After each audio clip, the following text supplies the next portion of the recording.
and welcome to Options Guide TV. My name is Brian Overby. I am the author of the Options Playbook, and I'm going to be your host for about the next 20 minutes here on Options Guide TV.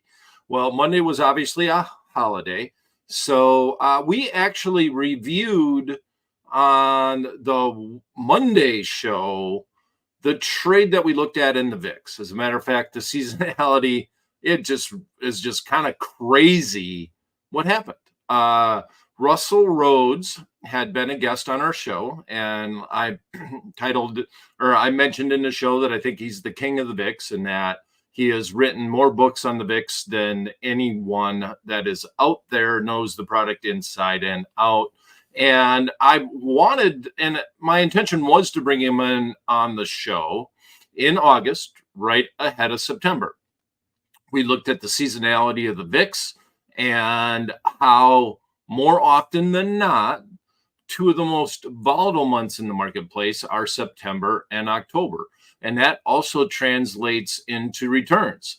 These 2 months are also the worst returning months in the calendar as far as the general market is concerned. So you have high implied volatility, which means you have some uncertainty, and year over year, you usually have lower returns in September and October than you do in the other 10 calendar months. So what we decided, since we saw the VIX trading right around 16, is to look at a butterfly, a fancy butterfly. And I'm going to take that theme and I'm going to keep going with it. But as soon as September kicked off, the first trading day in September, we had a big down day across the board.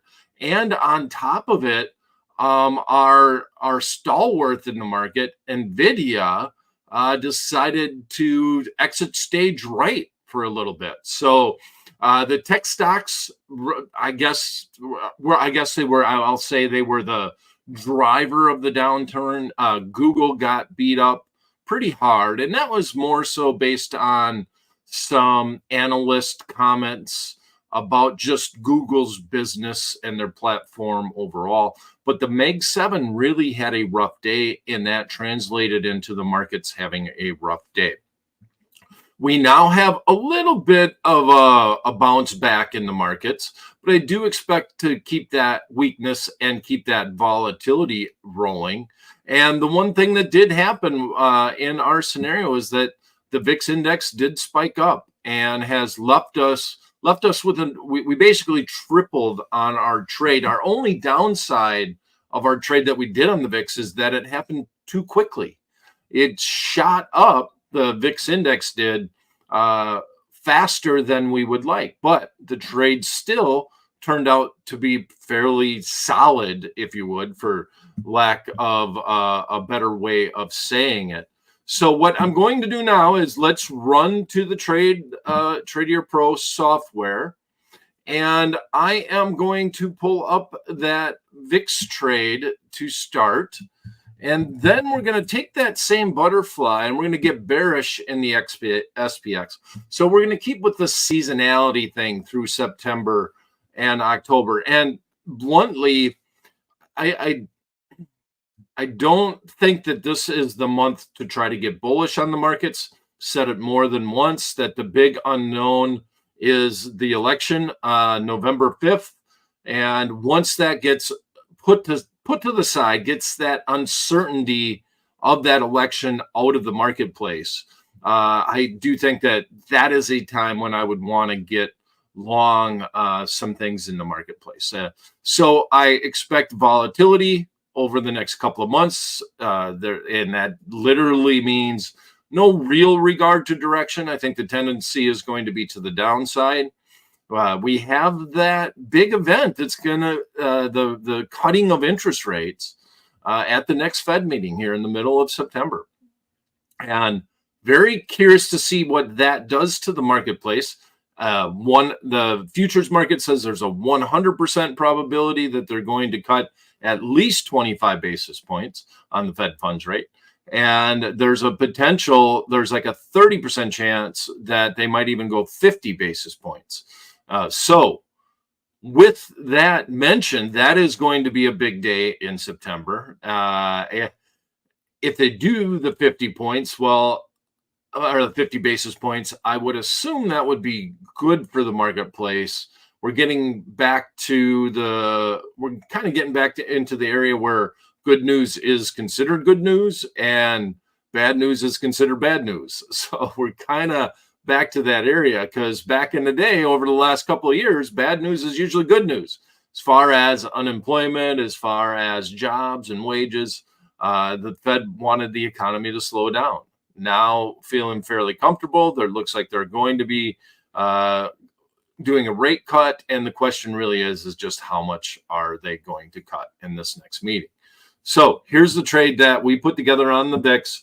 While Russell was on the show, the VIX was trading right around 16, and we see the VIX right now at 1953.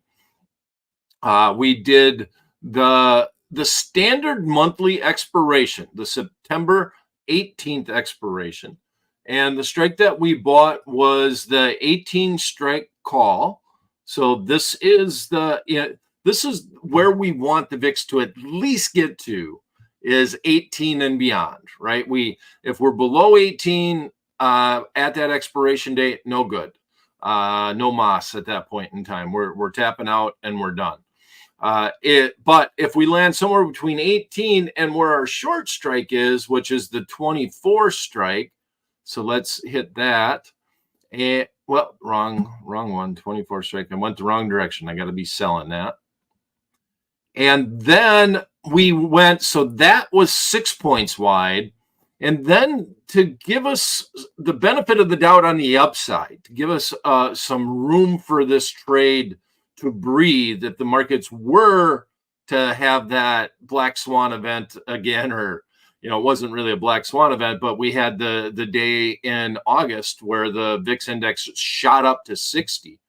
We're going to give ourselves some room on the upside. So we're only going to go 5 points on our short spread, which cost us a little bit more to get into the trade, but it still was relatively inexpensive. And it keeps us profitable if the market continues on up above 29. So basically, we just need the VIX to finish above 1830. The market, when I checked it the other day, and I do have this on in a different account, a fairly large position in it, the market was actually trading fairly close to $1.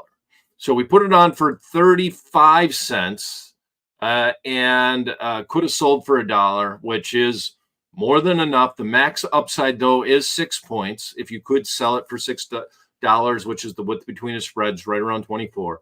I did not take off any of my contracts or my units of my butterfly, but I did see it trade close to $1 at that point in time.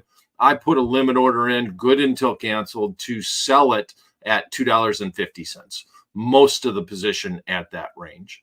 So I'm very happy to put a trade on for 36 cents. And if it does happen to get some time decay, some decrease in implied volatility, then I could sell it for $2.50. If I do see a run up to maybe $1.25, I might take a few units off of the butterfly. And by units, I mean a 1 by 2 by 1 full unit of that butterfly, like we are actually showing on the screen right now.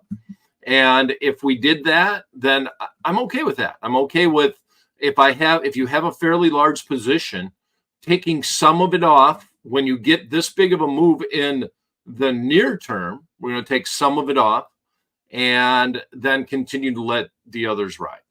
That simple. All right, so let's send it to the what if calculator, and I'll show you, just in case you weren't around when we were talking with Russell, I'll show you what I mean about the 0 line and the 29 strike. Okay, so right now it's trading for 67 cents. We'll put it right there. That means that anywhere below $18, we can lose that 67 cents, or $67 for every butterfly that we put on. Market goes up anywhere from 18 to 24. We're golden. We land on 24 at expiration. Woohoo! There you go. We're doing it. Shoots all the way up above 29, and we can still make money on this trade. Now, in our scenario, we were making about 50 cents on the trade. No, I think it was actually more, and it was about 70 cents. we're making about 70 cents on the trade right now. Because the price has changed, it's actually showing that we would only make $32, and we would make somewhere close to 70 cents if the market shot up into this range. Now, this is kind of highlighting where the market is as of today. It's not 100% accurate, mainly because of all the things we talked about on the VIX. And I did finish the VIX article that explains about the futures contracts and what you need to know if you want to trade VIX options. That simple. All right, so we'll let it ride.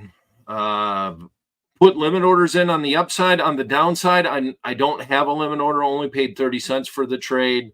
If the market was trading at 16 with a week remaining and I could get out for 20 cents or 15 cents, I might do that. But this is the way that I'm going to handle this trade. Okay. So today's trade.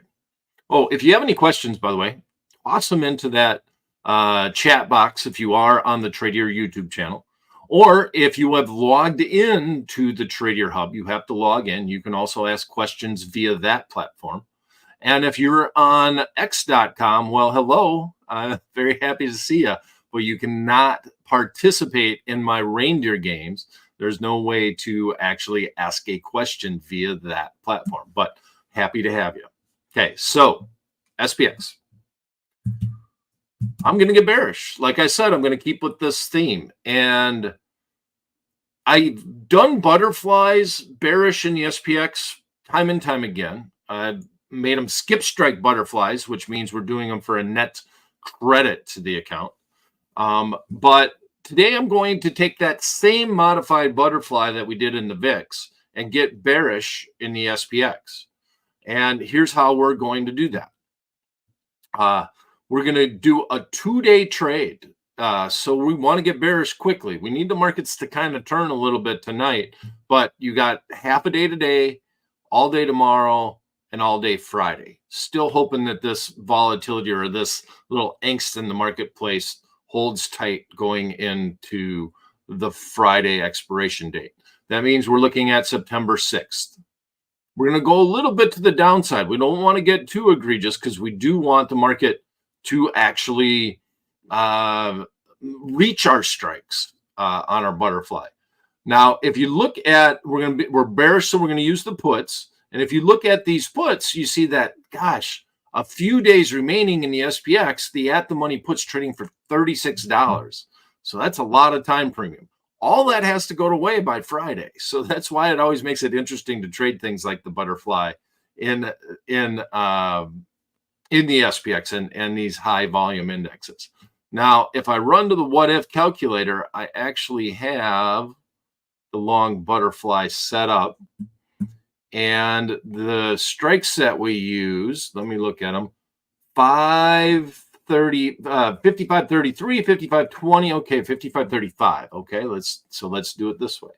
55.35. So the markets came down. It's already making money. 15 points down. We're going to do 2 of these. And then we're only going to go 10 points down here, and we're going to buy this one. Okay, $2.45 on our butterfly. If we can execute it for $2.45, the maximum we can make on the trade is 15 points. The difference between this strike and this strike. I think it was trading for about $2.25 when I first looked at it, but this is where it's at right now. And if it goes below the 55.10 by modifying the butterfly, not buying the 55.05, we give ourselves potential to be profitable below 55.10.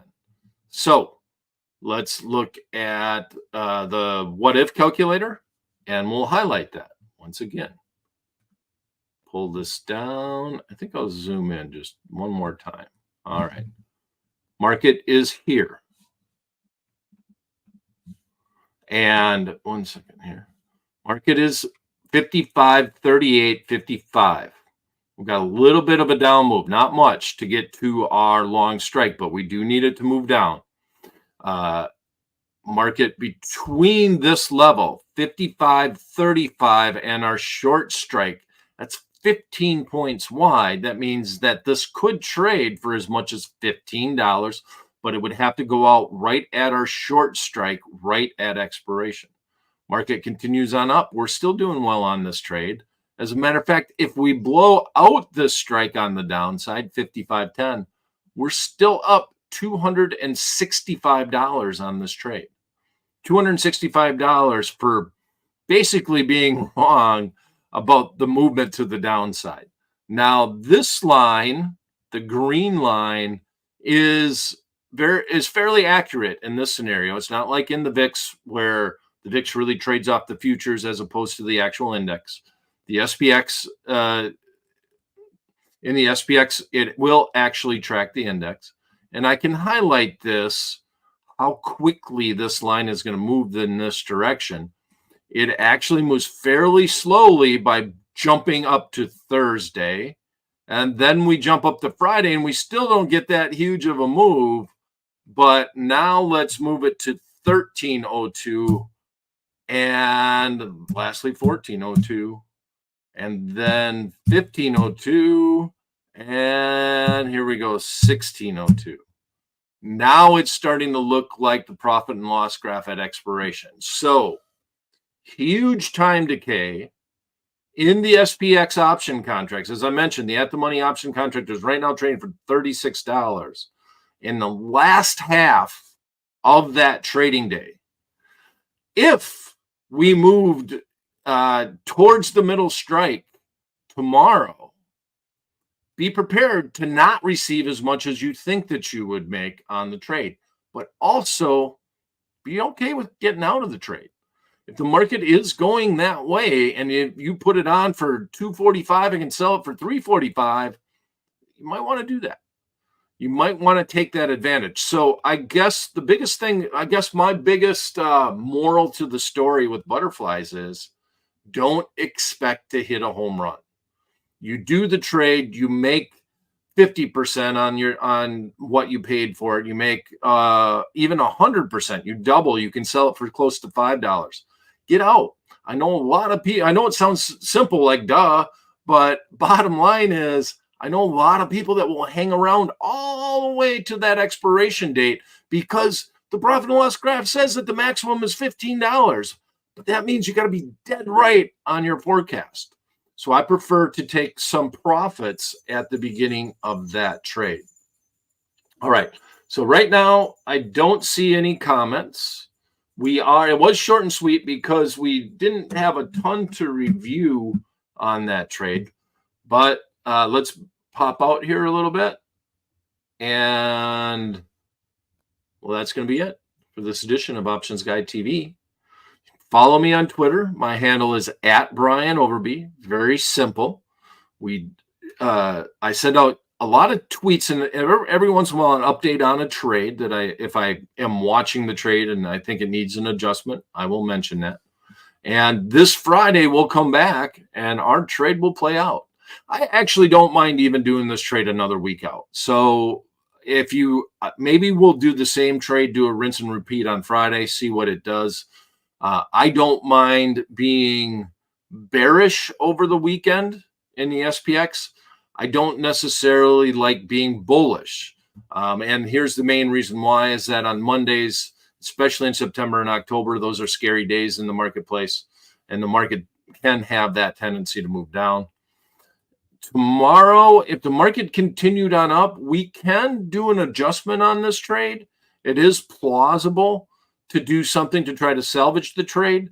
And if you follow me on Twitter and we do see the market go up maybe 1 to 1.5% tomorrow, make a big move to the upside, I will probably adjust it. And I will post that adjustment in x.com. Thanks for stopping by. My name is Brian Overby, the options guy here inside the Tradier Hub. And we'll see you this Friday at 11 a.m. Eastern Time for the next edition of Options Guide TV. Thanks for stopping in. Capitalize on stock market uncertainty this coming election. When most see disaster in the headlines, informed traders see dollar signs. Elite traders have embraced market fear for decades, and now you can too. Join us at our exclusive Fall Tradier Virtual Summit, sponsored by SIBO, on Wednesday, September 18th, 2024 at 10:30 a.m. Eastern Time. Claim your seat at summit.tradier.com before registration closes.